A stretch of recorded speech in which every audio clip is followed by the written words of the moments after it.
Wow, we have a full house here. We've got people already up there in our overflow area. This is going to be a fantastic session. I just want to say that last little video was a teaser for a very special surprise we have at Innotribe later today, so don't go far and please come back. With that, it's an honor to invite our next guest up here. Cybersecurity is a huge topic both outside of Sibos as well as at Sibos this year. We've touched around ethics, we've touched around the future of technology, but now we're really going to get into cybersecurity, and we have no one better than the expert here to talk about it. I'll let him credentialize himself from here, but ladies and gentlemen, please welcome to the stage, Bruce Schneier. Bruce. Hey, thank you. Kind of a wide audience. Thanks for being here. Thanks for showing up. I want to talk about cybersecurity. I want to talk about stuff that's happening today and stuff that's going to happen in the future. Because I think we're seeing a change in computer security due to a change in computers. Right? I mean, right now we're building a world where everything is a computer. Right? This is not a phone. This is a computer that makes phone calls. Right? Your car is not a mechanical device with some computers in it. It's a computer with 4 wheels and an engine. Actually, it's a 20 to 40 computer distributed system with 4 wheels and an engine. Now, your refrigerator is a computer that keeps things cold. An ATM machine is a computer with money inside. These are all computers. And that means the world of computer security becomes the world of everything. Because this is happening everywhere in our lives. Right, we're talking about personal networks, wearable devices, medical devices, smart homes, smart organizations, smart cities, smart governments. Right? You know, these systems are becoming interconnected, and it's no longer a web that you connect to, it becomes a world you live in. And what we know about these sorts of systems is that they're filled with emergent properties. And we're pretty good at predicting technical change, but we're terrible at predicting social change due to technical change. Right? Everyone understood that the invention of the car meant people would be driving faster. No one predicted the rise of the modern suburb. You go back to the 1990s, everyone talked about the information superhighway, but no one really had any idea what actually happened. Or think of something from your industry. Credit cards, always thought of as a way to defer payment, but they really turned into a different way people conceptualize value and money and purchasing decisions. Right, so I'm really talking about the Internet of Things. And the Internet of Things has 3 parts. Part 1 are the sensors that collect data about us and our environment. So think of location data from all of our smartphones and it knows that we are all in this room right now. Smart thermostats, smart light bulbs, internet-enabled highway sensors. I mean, lots of examples of sensors. Then there are the smarts that figure out what the data means and what to do about it. Right? That's processing, that's memory, and these days most of it's done in the cloud. I mean, even something as simple as a smart television that you can talk to will send your raw voice up to the cloud for processing and then send the commands back. There's a lot of cloud. And then the last part are the actuators that affect our environment. I mean, the whole point of a digital thermostat that senses the temperature is to control the heating and air conditioning in the building. A driverless car responds to real-time traffic data, real-time sensor data, and makes millisecond decisions about how to drive. So you can think of these sensors as the eyes and ears of the internet. You can think of the actuators as the hands and feet of the internet. And the stuff in the middle is the brain. So we're building an internet that now senses, thinks, and acts. And this is the classical definition of a robot. So I propose that we are building a world-sized robot and don't even realize it. And that's going to have some profound implications for us and for security. Now, this is a combination of several trends. I mean, and some I've already mentioned: mobile computing, cloud computing, persistent computing, huge databases of personal information, this Internet of Things, or really more accurately, cyber-physical systems, and increasing autonomy, moving to artificial intelligence, was talked about in this room in the previous session. Right? It is smart things that act on the world in a direct and physical manner. Now, of course, not all of it's going to be smart. A lot of it's going to be pretty dumb for a long time, but it's going to get increasingly smart and increasingly powerful due to the connections. Okay, so we need to secure this thing. Right? We need to secure this one big interconnected system of systems. Interconnected threats, interconnected attackers, interconnected effects. And we see lots of examples of this failing, where flaws in one system affect another system. So last week, a prominent security reporter, Brian Krebs, was the victim of a DDoS attack. And the attack was perpetrated by some attackers who found a vulnerability in a digital video recorder that's mass market, and used that vulnerability to launch an attack on him, to take his blog offline. My Target Corporation was attacked through a vulnerability in their air conditioning system. And again, you'll see these interconnected systems give attackers ways in that we haven't considered. And a lot of financial systems are attacked not directly, but sideways. And the stakes are getting higher in a lot of dimensions. And this is where I think this is important. That normally in data, we worry about confidentiality, someone stealing our data, or someone manipulating our data. When you have things, the effects are more drastic. So take a modern car as an example. Now, we don't want anyone to use the navigation system to conduct broad surveillance, or to turn our microphone on without our permission. We don't want people to hack their cars to bypass emissions control. We actually don't want Volkswagen to hack all of their cars to bypass emissions control either. Right? We want the system to make choices to improve efficiency and safety. But the availability and integrity threats are much worse than the confidentiality threats.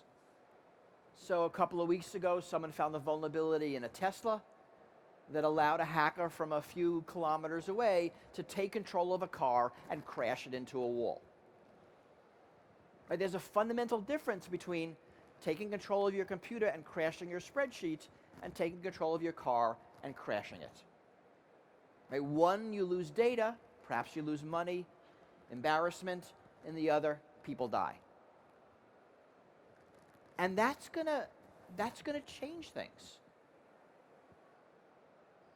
Now, on the other hand, we actually want these innovations. We actually want self-driving cars. Self-driving cars will eliminate tens of thousands of deaths per year. And that's the easy thing they're going to do. But there's going to be cost, right? Privacy and tracking issues, malicious hacking. Right? How do we get the benefits and not the costs? All right, so security is an arms race. I've been saying this for years, that there's an arms race between attacker and defender. And you can see that, there are two easy ways in your industry. You can see that in credit card fraud. Right? The constant innovation of a new attack technique, new defense, new attack technique, new defense over the decades. You can see the same thing in ATM machines. I remember when ATM machines used to spit out your card after you authenticated. Then some attackers realized you could authenticate multiple times. The system wouldn't deal with that. So then the ATM machines grabbed your card. Then they changed the back end so they can now swipe your card, because then people would leave their cards. This arms race is very common. And technology perturbs the arms race by changing the balance between attacker and defender. Other examples are click fraud, ad blockers versus ad blockers, digital rights management, government surveillance. I mean, these are all arms races.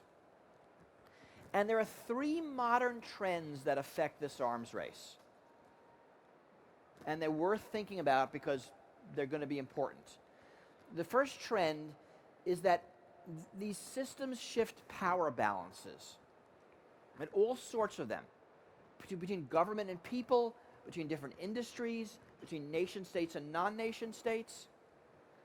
So in general, when you look at the internet, in the early days, the first that were empowered were the unorganized. Dissidents, fringe movements, hackers, even criminals. Right? They had new access to organization, dissemination, coordination, action, and it was incredibly empowering. We saw this in countries a decade and a half ago, and we saw power dynamics inverted. I mean, even in the presence of a strong government, people were able to organize. And when we saw that, we thought the internet would be this tool for global empowerment. I mean, you go read John Perry Barlow's Declaration of Independence in Cyberspace, 1996. Worth reading, if for the naivete of what we all believed back then, just 20 years ago. Because what we didn't realize is that's just half the story. Right? Technology magnifies power, but the rates of adoption are different. Criminals, dissidents, unorganized outliers, they are agile. They are able to make use of new technologies faster. They get the power first. But when the already big institutions, the governments, the corporations, finally figured out how to use the power of the internet, they had more raw power to magnify. Right? So the non-powerful are more efficient. The already powerful have more raw power to leverage. And so these two trends lead to a battle between the quick and the strong. Right? The quick who make use of new power faster, the strong who make use of new power efficiently. I mean, so you look at security versus surveillance battles between criminals and the FBI, or dissidents versus the Chinese government, or hackers versus the movie studios. I mean, it's that dynamic, quick versus the strong. And we see that play out again and again.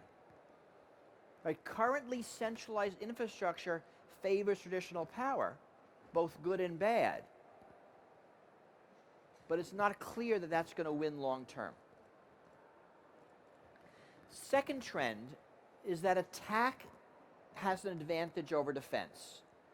2001, I published a book called Liars and Outliers that made this point at the end of the book. Attackers have an advantage over defenders. There's a bunch of reasons for it. One is the inherent complexity of the systems we are securing. They are so big, they are so complex, that the defender has to secure the entire attack surface while the attacker has to find just one vulnerability and can choose the time, place, method of attack. There's this natural agility of the attacker that I just talked about. There's a basic first mover advantage. We tend, sort of as people, not to secure things until the attack has already happened. Right? Nobody wanted to reinforce the cockpit door of an aircraft until the terrorist attacks of September 11th. Pretty much all security innovations in the credit card system happen after the attacker figures out an exploit. So because of this, because you have this delay between attack and defense, you have a security gap. You have this time window, right, where the ATM machine is vulnerable before the fix happens, right, where the fraud can occur and we're forced to play catch-up. This window in pretty much everything is getting larger. Near as I can tell, this window is greater in times of new technologies and in times of rapid technological and social change. And that means it's going to be hard to get security right. That this playing catch-up is something that's going to continue. That we're not going to be able to get ahead of the attacker just because we can't and we don't. The third trend is that attackers are getting more powerful. Basically, the quick are getting stronger. In general, attacks scale. The internet is a technology for scaling things. Right? Cyber criminals can steal more money from more bank accounts than criminals who have to drive from branch to branch to branch. Right? Digital pirates can make more copies of more movies faster than when I was a kid and we had to use tapes. Electronic espionage scales globally, as Snowden showed us the NSA is doing. This means fewer attackers can do more damage because of better technology. Now, in our society, we have this numbers game that we play with regards to attacks. Right? So, I mean, very broadly, there's a natural crime rate that society is willing to tolerate, and some crime rate that technology makes possible. But as technology makes each individual more powerful, the number we can tolerate goes down. So, I mean, I'll take a basic example. There's a town, and there are 10 burglars, and each burglar robs a house a month. That's 120 burglaries a year, and the town says, that's pretty good. Right? If it was too high a crime rate, they would spend more money on police. If it was too low, they would take police dollars and spend them elsewhere. But there's this crime rate that the town's willing to accept. It's not zero. But if some technology makes the burglars 100% more efficient, they can rob 2 houses a month, the town has to have half as many burglars to have the same crime rate. If technology makes the burglar 10 times as efficient, they can only have 1.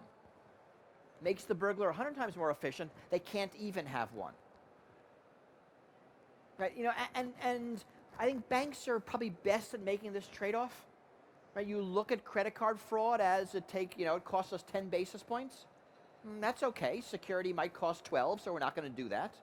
But if suddenly credit card fraud jumps in efficiency, and it jumps extraordinarily, it becomes a big problem. And technology's at the verge of making these large jumps. Because what technology does is spread capability. I mean, if you remember a couple of years ago, Sony was attacked by North Korea. Pretty massive cyber attack. In the months that followed, there were serious debates by cybersecurity experts, whether this attack against Sony was perpetrated by a nation state with a $20 billion military budget and nuclear weapons, or a couple of guys in a basement somewhere. It is extraordinary that we cannot tell the difference between a nation-state attack and regular people. Right? We go outside and we see a tank. We know that the government of Switzerland is involved because only governments can afford tanks. Right? That mnemonic, that way of telling the attackers by the weaponry, doesn't work in cyberspace. Everyone uses the same tools, the same tactics, the same techniques. I mentioned Brian Krebs and a DDoS attack. A week before, I wrote about DDoS attacks against the internet infrastructure, which are being perpetrated by major governments. Same technique, different victims, but you can't tell the difference on who the attacker is. And this trend becomes much more dangerous when it comes to catastrophic risks, because I'm no longer concerned about the average attacker. In the real world, I tend to be concerned about the average burglar, the average pickpocket, the average fraudster. Right? There's some natural bell curve of attackers. On the internet, I'm concerned about the Three Sigma guy. I'm concerned about the most skilled attacker, because he's the one whose attack is going to scale. He's the one who's going to attack everybody. Right? It's not one car crashing, it's every car crashing. It's not one ATM machine being pulled out of the wall by chains in a truck and being dragged somewhere and drilled out. It's every ATM machine spitting out all the money at exactly the same time. Right? These are the sorts of attacks we worry about. Right? In a sense, this is the too big to fail problem, or the too critical to fail problem, because the attackers are become too powerful to succeed. Right, but there's another problem, because the more destabilizing the technologies, the greater the rhetoric of fear. And I worry about the rhetoric of fear a lot, because it demands that government do something. And I think more government involvement in cyberspace is inevitable. The governments were okay to leave us alone when it was just data. Even if it was financial data or health data, it was just data. When it starts being medical devices, automobiles, right? Things large blocks of metal that travel at you at high speeds. When people start dying, when property starts being destroyed, governments will get involved. There'll be more calls for surveillance. There'll be more calls for use control. There'll be more governments on the attack side of security and not the defense. Simply because the stakes are higher. So how do we secure this? I mean, this is not news to anybody who does security. And we have been thinking about this. And there's a lot of aspects to it. Remember the list of technologies I started with?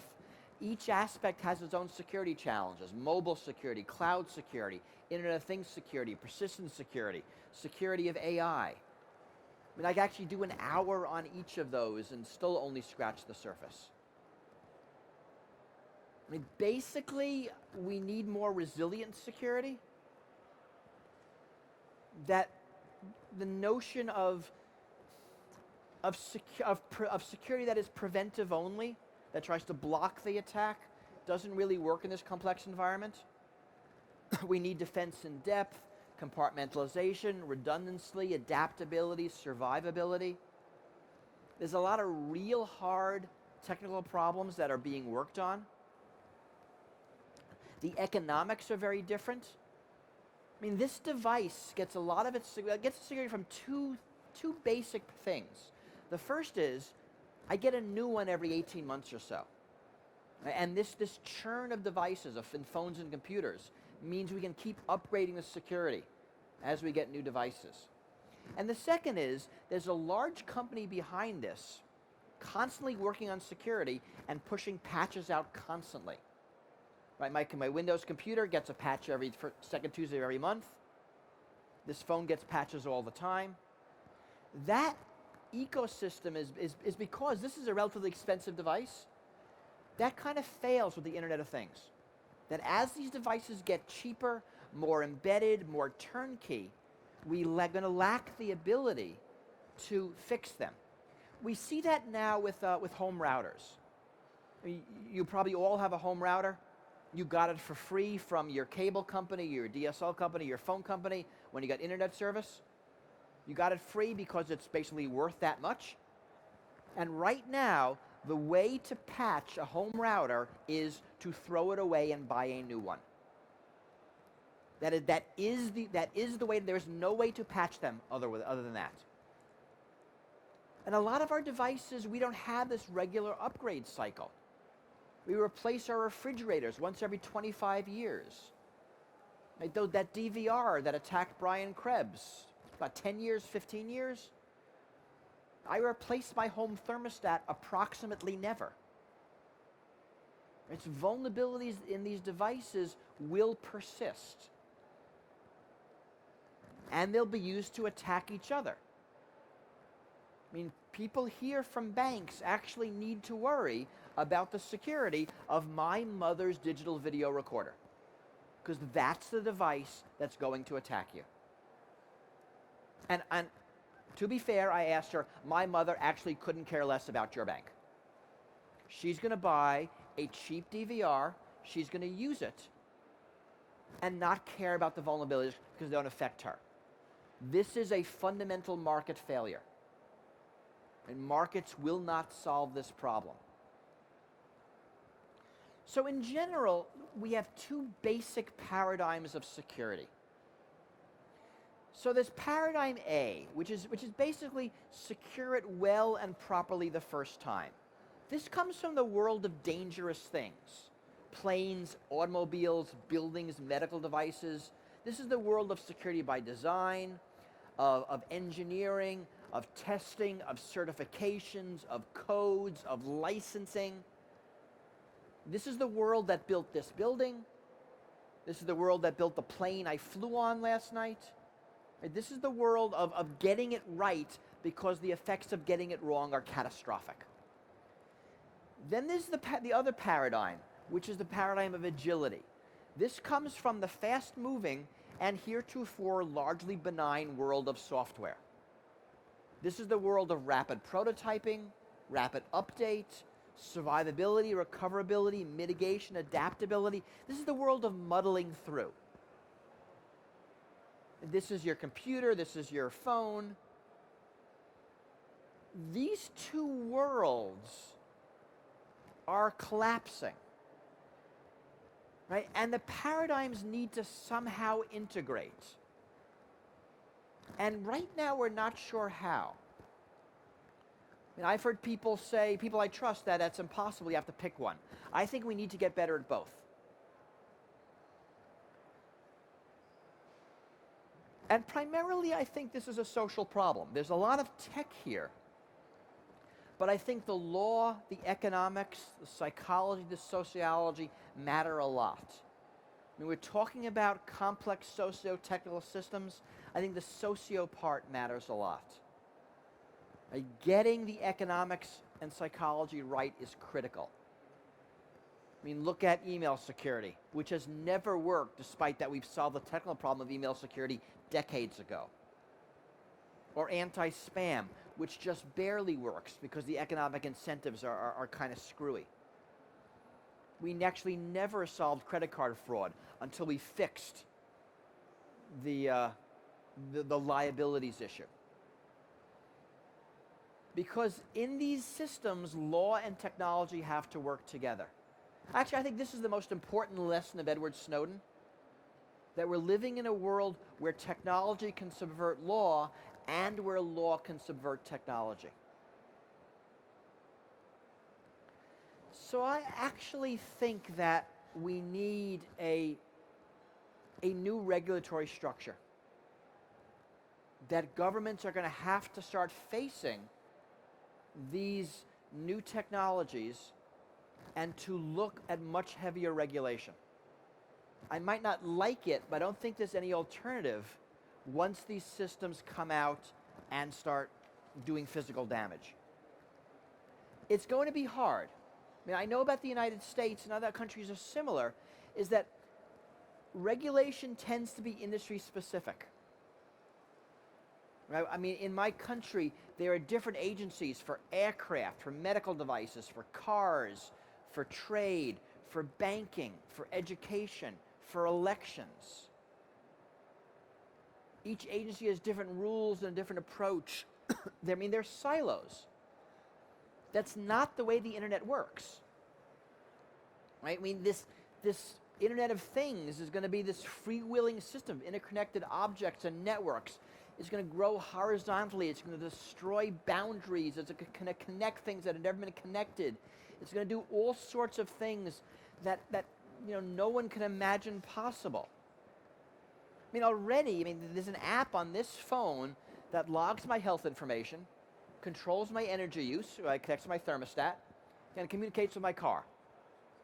So I have just crossed 4 US regulatory agencies with this device right? And I probably just woke up one morning. I mean, this is going to be a problem. We're going to have to figure out how to fix this. I mean, it won't make sense for a drone to be controlled by one agency if it has wheels and another if it has propellers, because it's going to be the same smarts. And when I give these talks, I often get a lot of pushback in government involvement, because there's a lot of us that think government should stay out of the internet. But I just don't think that's an option. I think governments will get involved here because the stakes are too high and the risks are too great. And our choice is not going to be government involvement versus no government involvement. Our choices are going to be smart government involvement versus stupid government involvement. And I think we need to start thinking about this, because otherwise we're going to get blindsided. And technically, I think we need to start disconnecting systems. I mean, if we cannot secure complex systems, then we must not build a world where everything is computerized and everything is connected. I mean, right now, there seems to be this inevitable push towards connection, but it is not inevitable. There are other models. There's local communication models, there's models with limits on collection and storage, there's disconnected systems, there are more distributed, more self-empowerment systems, less centralization. Right? Other things to think about: smart failure states, ability to operate offline. And my guess is that we're soon going to reach the high watermark of computerization and connectivity. Not that we're going to stop the trend, but we're going to make more conscious decisions about what to connect and how we do it. And I think there's an interesting analogy with nuclear power. In the 1970s, everything was going to be nuclear. And then in the mid-70s, the United States, there was 3 Mile Island, that nuclear disaster. Other countries had other things happening. There was a peak in the use of nuclear power.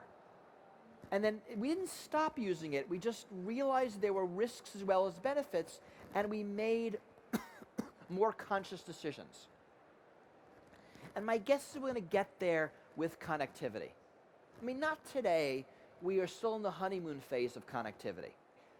Right? Just like the NSA had the model collect it all, we kind of have the model collect it all. But I think that will change.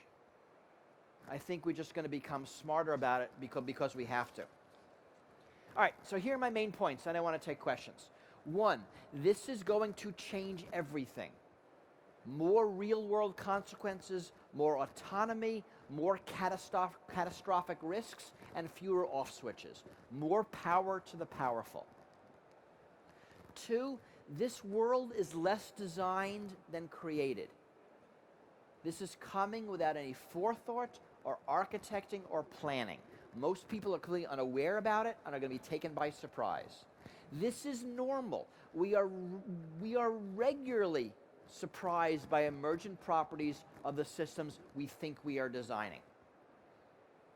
Remember my second trend: attack is easier than defense. The attacker has to find just one vulnerability, do an incredible amount of damage, while the defender has to defend every vulnerability. Historically, we are very bad at defending against these kind of threats, but also historically, we are very good at panicking about outlandish scenarios resulting from these threats. And traditionally, the panic is much worse than the threats themselves.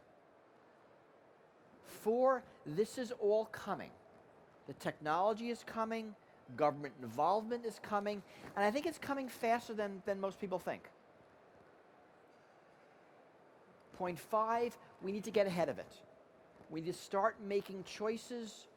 We need to build security as robust as a threat landscape. We need good laws. We need good politics. This is really hard in my country right now. I mean, we need to make moral and ethical decisions about how these systems should work. I mean, back when no one cared about the internet, what we did is we gave programmers a special right to code the world as they saw fit. That is going to have to change. It cannot be that programmers just get to decide how things are. it's becoming too important. And lastly, we need to bring together policymakers and technologists. These issues are complex. They're easy to get wrong. And a lot of the failures I see are due to technologists and policymakers talking past each other. I mean, just look at the going dark debate in the US, which is, you know, the FBI versus the iPhone, that debate. That was fundamentally technologists and policymakers not talking to each other. We're going to get a lot of bad policy if we don't have technologists embedded inside policy decisions. And I worry about that most of all, because government involvement is coming, and I want it to be smarter. So thank you.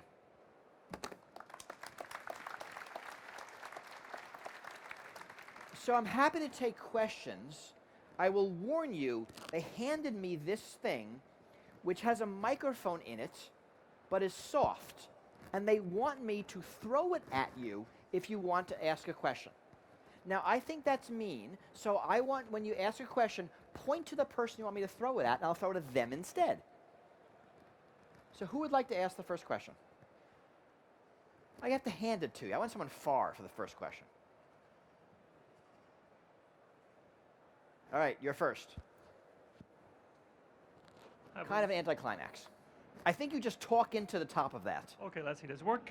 Okay, thanks for the great talk. So, do we really need a big catastrophe? Like, I mean, we also had Fukushima in the nuclear case. Do we need a big catastrophe, and how big will it be? And then also the government involvement. I mean, which government will be involved? Technology is changing very, very fast. So by the time government process have understood what's happening, technology is already several miles ahead. And then also government has been involved in technology. We know from Snowden, but they got involved the wrong end. Yeah. So will we can be able to get them ever out again? So the first question, I mean, we as a society tend to be reactive. We tend not to respond to threats until they actually happen.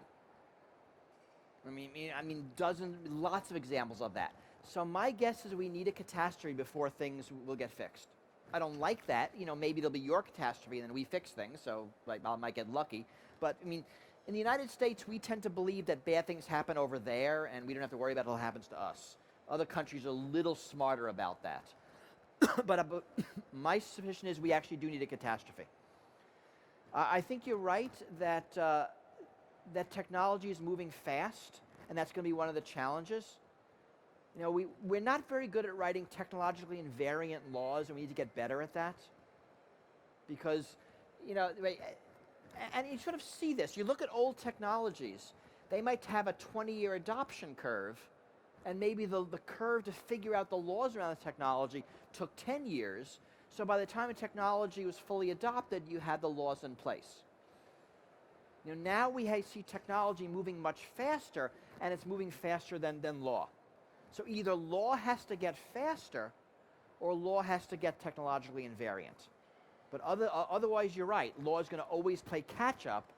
I mean, we saw this in the, the Microsoft antitrust trial. Right? By the time the regulators got around to dealing with Microsoft, the infractions they were accused of no longer mattered because the technologies were already over.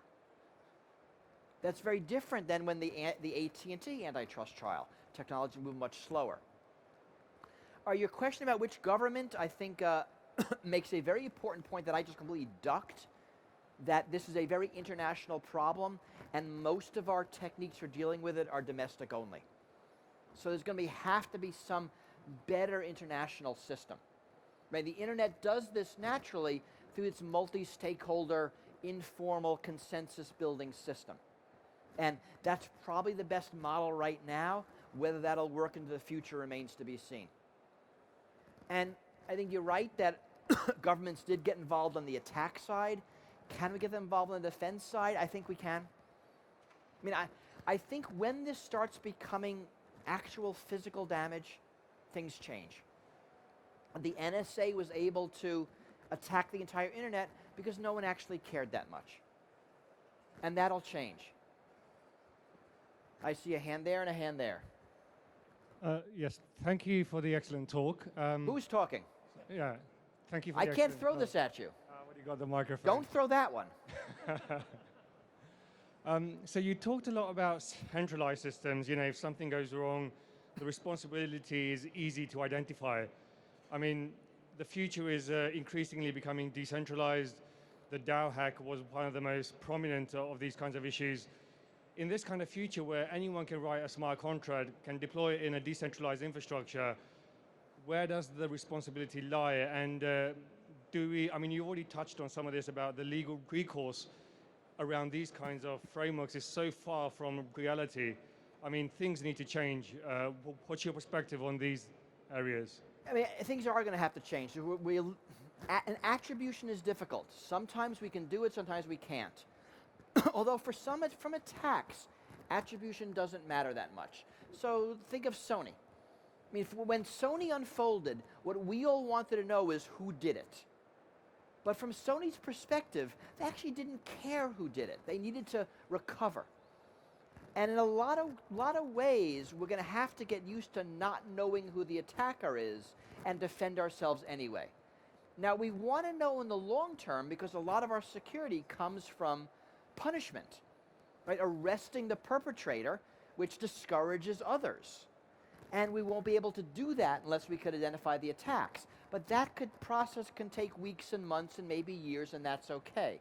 In the near term, we're going to have to do security without attribution. I think things will change. The democratization is going to be interesting. The DAO attack, I think, is really important, and I think it very much talks to the limitations of blockchain as a solution. Right? I mean, the technological utopia is the math provides. That doesn't work because the math is being implemented by people in code on systems, and all of that's fallible. The reason we need a legal framework is when the formal thing fails. And you can't have a system without that. Otherwise, you have these sorts of hacks. You have basically chaos. So I am much less bullish on blockchain as a solution to any of these problems because I know what blockchain does. Blockchain is distributed authentication. And if you have a problem that is centralized authentication, then blockchain can solve it. But if you do not have a centralized authentication problem, then blockchain is just marketing hype. It might be valuable marketing hype, but it is just marketing hype. I had to get that in. All right, I saw, I gotta throw this, can't do that. Do you think that open source is the right model for security software development? So we all know what happened to OpenSSL and all this. I think so. Open source is a model. Basically what works in security is lots of smart people evaluating the code. That's what works. Now there are two ways to get that. One is I can be a large company like Microsoft and hire hundreds of smart people to analyze my code. And Microsoft has a robust security practice based on that, as does Google and Apple and other companies. Or you can make the code public and let everybody look at it. Now, that will only work if people look at it. What happened with OpenSSL was basically a tragedy of the commons. Everybody thought everyone else was looking at it, so nobody looked at it. So open source gives us the potential for this security, but not the actuality. Sometimes it works. It has worked with Linux, because lots of smart people have evaluated it. It didn't work with OpenSSL. It doesn't work with the millions of open source projects on GitHub, because nobody cares about them. So it is a model, it is a good model. Done right, it is the best model, but it does have failure modes. Now, since OpenSSL, we've tried to fix that. We have a consortium of companies who have put money together to examine all these open source programs in turn. So we're trying not to make that mistake again. So I hand over there. No, you got to look this way. I almost hit the other guy. The mic is here, yeah? Yes. Okay, great.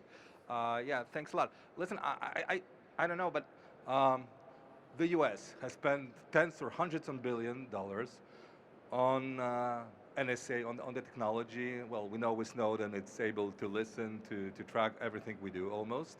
Now, you say when there was the Sony hack, we were not sure, was it North Korea, was it a few guys in the garage? How come, I mean, it's difficult for me to understand how come with such high technology, all the capacity, the best brains, you're not even able to track who are the guys who make these attacks. All right, so this is actually interesting. So the NSA did know, and that's how we know. I'll take it back.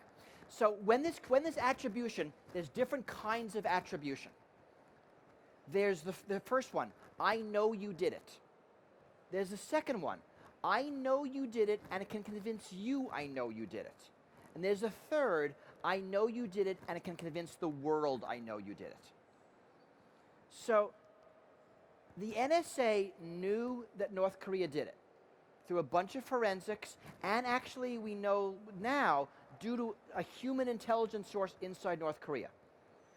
But the NSA and the FBI were unable to tell the world the details because that would compromise their intelligence assets.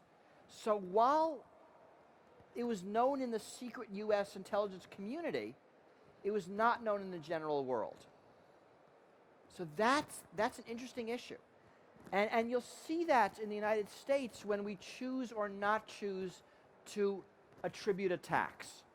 Right? The big attack against the Office of Personnel Management was very, very pointedly not officially attributed to China. I'm sure we know China did it and exactly how, but we don't want to burn whatever our assets are.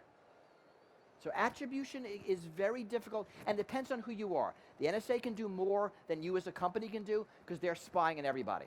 They can do more than the FBI can do. The US can do more than France can do.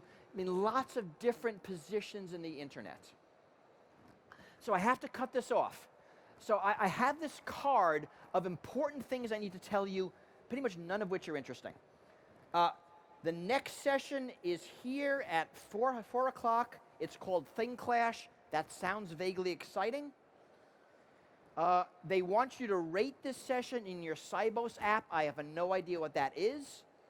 They want you to provide feedback on your way out. I'm not sure how. Maybe you should throw things from the food booth. You can get a coffee from a guy named Jimmy Monkey. I actually don't recommend getting coffee from anybody with the last name of Monkey. That feels like a mistake. But he'll be outside the Innotribe stand. And there's an Italian earthquake appeal. That sounds important. And there's social media with a bunch of hashtags that I'm not going to repeat. Thank you for being here. Thanks for coming. I'll be up here talking later. I'll be at the IBM booth. Come say hi. Great. Thank you, Bruce.